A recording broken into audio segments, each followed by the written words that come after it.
What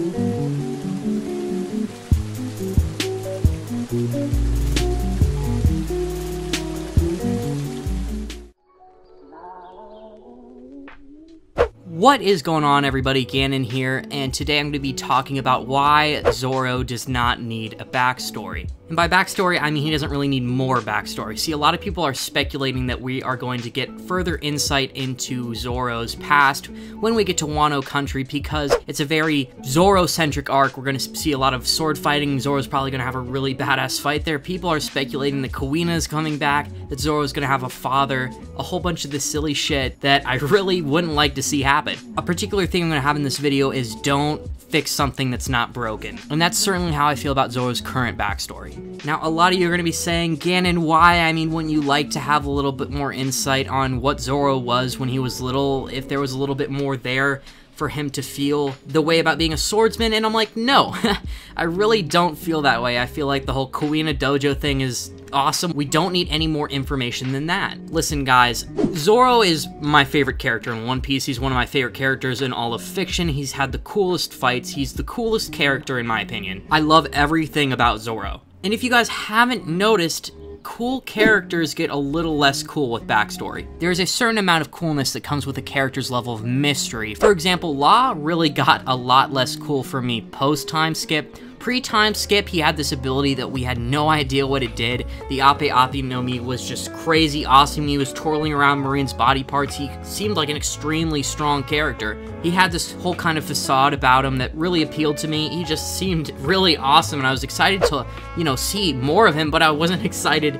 to learn more, if you know what I mean. Come post-time skip, we learn Law has the most depressing backstory in One Piece by far. His whole family, all of his friends were murdered because of this white lead disease going around in his home country. After he saw everybody murdered before his eyes, he's been chased with machine guns. Then he comes back to the hospital to see his sister is probably burning alive. Then after that, he finally finds somebody who cares for him, somebody who wants to protect him, a friend. He finds a friend in Corazon, and then Corazon is shot before his very eyes to death. After that, Law makes it his sole purpose in life to kill Doflamingo, and also an underlying willness to become Pirate King, because even after they, defeat Doflamingo, it seems like he keeps wanting to continue to defeat Yonko, which pretty much means he's probably going after the Pirate King, and he might betray Luffy in the future, but that's another video. He has this one purpose in life, and that's to destroy and kill Doflamingo, and he can barely attribute to that. Like, he doesn't really do a lot. He definitely never had the ability to defeat Doflamingo one-on-one. Doflamingo was barely defeated in a two-on-one fight with Gear 4th Luffy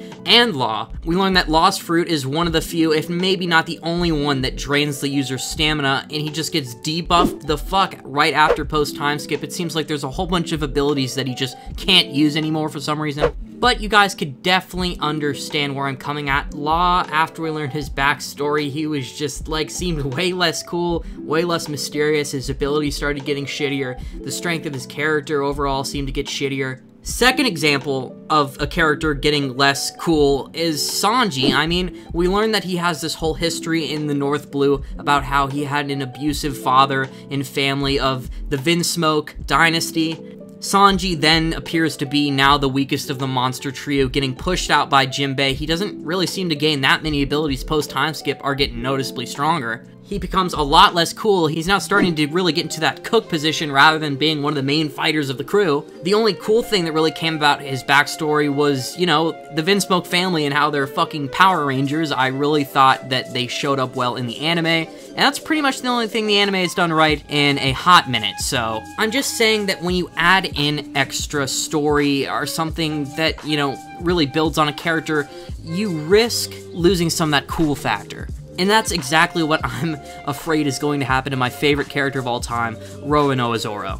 You just don't need to fix it, guys. Zoro has had some of the most badass fights in the whole series. He's one of the most competent people on the crew. He has the pride of a fucking lion. This guy has shown that he's way more than willing to risk his life for his crew and his dream. We had that backstory in the dojo. Zoro was a really cool little kid. It was very simple, yet, it has the depressing theme that most One Piece backstories have, and we just don't need any more of it. People are coming with the most rank theories I've ever heard Queen is gonna be the Shogun. Zoro's gonna have a father figure that's gonna show up in Wano. Zoro's a samurai.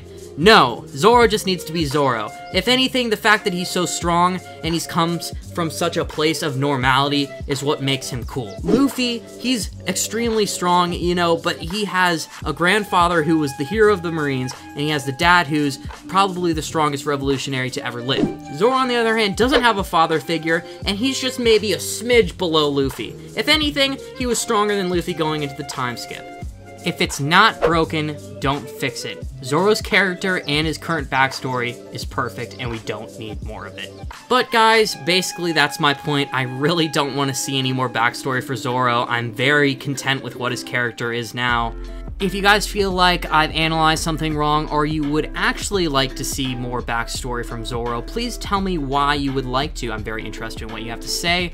For me, I just think Zoro's a perfect character. Please leave a like, and also, again, comment. I love reading comments. I pretty much get to every single one. But with that, guys, I'm gonna have to see you in the next one. Whoever takes on